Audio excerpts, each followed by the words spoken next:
किसी अपने से ही मिला अभय को एक दर्दनाक धोखा। अभय को मारने के लिए सूर्या ने रची कौन सी गहरी चाल? कैसे बनी सानिया अपनी ही साजिश का शिकार? और क्यों भागा अभय दो लड़कियों को खतरे में छोड़कर? अभय ने मनोज की इंटेरोगेशन से जैसे तैसे बचकर कॉल कट किया ही था कि तभी उसका फोन फिर से बज उठा। ये कॉल और किसी का नहीं बल्कि विशाल राठौड़ का था। उन्होंने उसे मैरियट होटल बुलाकर सारी बात बता दी कि कैसे उनकी बेटी सानिया की जान को खतरा है और कैसे सानिया को प्रोटेक्ट करना ही अभय का नया मिशन है। अभय ऐसा मिशन एक्सपेक्ट ही कर रहा था, लेकिन उनकी अगली रिक्वेस्ट सुनकर अभय भौचक्का रह गया। एक और बात, तुम्हें सानिया को प्रोटेक्ट तो करना है, लेकिन तुम उसे ये नहीं बता सकते कि तुम उसके बॉडीगार्ड हो, वरना वो तुम्हारा प्रोटेक्शन कभी एक्सेप्ट नहीं करेगी। क्या मतलब? इस तरह सानिया को बिना बताए मैं उसे कैसे प्रोटेक्ट कर? कि तभी विशाल राठौड़ उठ खड़े हुए और अभय के पीछे से आ रही सानिया को उनके टेबल पर बुलाया। अरे सानिया बेटा, come meet Abhay, my old friend और तुम्हारा नया पर्सनल असिस्टेंट। आज से ये हमारा ऑफिस ज्वाइन कर रहे हैं। क्या?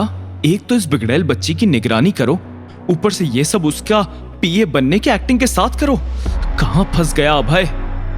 इस झूठे को अपना पीए बनाकर घूमना पड़ेगा। कल तक पापा को नहीं जानता था और अब उनका ओल्ड फ्रेंड निकला। इसकी इन्फॉर्मेशन इतनी आसानी से नहीं निकलेगी। पापा, क्यों ना मैं हमारे नए पीए के साथ थोड़ी जान पहचान बढ़ाऊं? बिल्कुल। मैं आज मेरी फ्रेंड अंकिता के साथ एक नए क्लब जा रही हूँ। क्या तुम ज्वाइन करना चाहोगे अभय?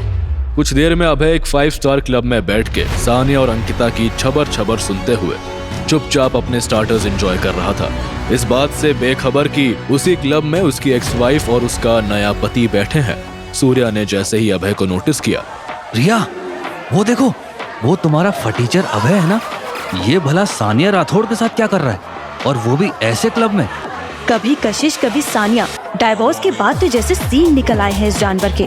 तुम फिक्र मत करो रिया, मेरे पास एक कमाल का आइडिया है। अभय को अपनी आंखों के सामने पिटते देखना है। क्या शातिर आइडिया था सूर्या के पास अभय को पिटवाने का? क्या सफल होने वाला था ये प्लान, या पिटने वाला था खुद सूर्या ही? रिया को साथ लिए सूर्या क्लब के पीछे क्लब ओनर के ऑफिस जा पहुंचा। सूर्या को देखते ही वो आदमी खुशी से उठ खड़ा हुआ। अरे सूर्या, शादी मुबारक यार। ये तेरी भाभी रिया। रिया, ये इस शानदार क्लब का ओनर जतिन कपूर। एक्चुअली हम तुम्हें ये बताने आए हैं कि तुम्हारी गर्लफ्रेंड कशिश का नया बॉयफ्रेंड अभय यहीं नीचे है, और वो भी किसी और लड़की के साथ। बेचारी कशिश के साथ गेम्स खेल रहा है। क्या? बुलाओ उस लड़की बाज अभय को, दिमाग ठिकाने लगाते हैं उसका। गार्ड्स। जतिन वैसे कशिश का बॉयफ्रेंड नहीं था, बस उसे पसंद करता था और सूर्या ने इसी बात का फायदा उठाया था। जतिन अपने 4 आदमियों के साथ ऑफिस के अंदर फाइट के लिए रेडी हो गया। सूर्या और रिया ऑफिस के बाहर जाकर रुक गए, इस उम्मीद में कि अभय को पिटता देख लेंगे। अभय को ऑफिस में बुलाया गया और कुछ मिनटों में वो ज्यों के त्यों हाथ झटकते हुए बाहर आया। सूर्या और रिया कंफ्यूजन में ऑफिस रूम के अंदर देखने गए तो oh my God Jatin! Jatin, आंखें खोलो, पानी पियो। क्या अभय ने तुम्हारी हालत की? अधमरे जतिन ने सिर्फ हाँ में अपना सिर हिलाया। क्या अभय ने अकेले ये सब कैसे किया सूर्या? जहाँ एक तरफ इन दोनों को अभय से जलन, गुस्सा और डर सब लग रहा था, वहीं दूसरी तरफ अभय के वापस आने से पहले सानिया फटाफट अपना प्लान अंकिता को समझा रही थी। देख अंकिता, सीधी उंगली से घी निकल नहीं रहा है, तो अब हमें उंगली टेढ़ी करके इसे बहुत सारी शराब पिलानी है और इसके सीक्रेट्स जानने हैं, समझ गई? सानिया, तुझे अभय से प्यार व्यार तो नहीं हो गया जो ऐसी बचकानी हरकतें कर रही है? तुझे क्या उसकी बेहोशी का फायदा उठाना है? छी, प्यार? वो भी इस लल्लू से? नहीं यार, मुझे बस ये आदमी कुछ गड़बड़ लगता है। खुद को और अपने पापा को गलत लोगों से प्रोटेक्ट कर रही हूँ बस। चुप, अभय आ रहा है। हाय अभय, आपके नए जॉब की खुशी में कुछ शॉर्ट्स हो जाएं? फिर होना क्या था, दोनों लड़कियां अभय को पिलाती गई, लेकिन अभय का बैलेंस तस से मस नहीं हुआ। आखिरकार उसे पिलाने के चक्कर में सानिया को ही कुछ ज्यादा हो गई। नशे की हालत में उसने अभय के सामने अभी अभी बनाया हुआ उसका और अंकिता का सारा प्लान बक दिया और फिर वही बेहोश हो गई। अभय दोनों को शक की निगाहों से देखने लगा और अंकिता की सिट्टी पिट्टी गुम हो गई। लगता है सानिया ने कुछ ज्यादा ही पी ली। वैसे इस प्लान में मेरा कोई हाथ नहीं था। मुझे लगता है इसे अब घर ले जाना चाहिए। क्या तुम उठा सकते हो इसे?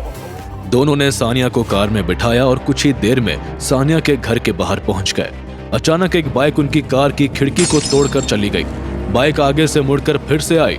अंकिता ने सानिया को नीचे छुपाकर एक बियर बोतल विंडो से बाहर फेंकी, जो सीधा जाकर बाइकर को लगी। अभय उसका निशाना देखकर चौंक गया। वाओ, क्या निशाना लगा है मेरा, है ना अभय? अभय? अंकिता ने पीछे मुड़कर देखा तो अभय वहां नहीं था। वो दो लड़कियों को खतरे का सामना करने के लिए छोड़कर भाग गया था। किसने किया होगा उन पर ऐसा हमला? हमले से डर से भाग क्यों गया अभय, और पलक झपकते ही कहां चला गया? जानने के लिए देखिए अगला एपिसोड सिर्फ पॉकेट एफएम के YouTube चैनल पर। और बंदा ये बैडएस है कि सारे एपिसोड्स को सुनने के लिए डिस्क्रिप्शन में दी हुई लिंक से डाउनलोड कीजिए पॉकेट एफएम ऐप।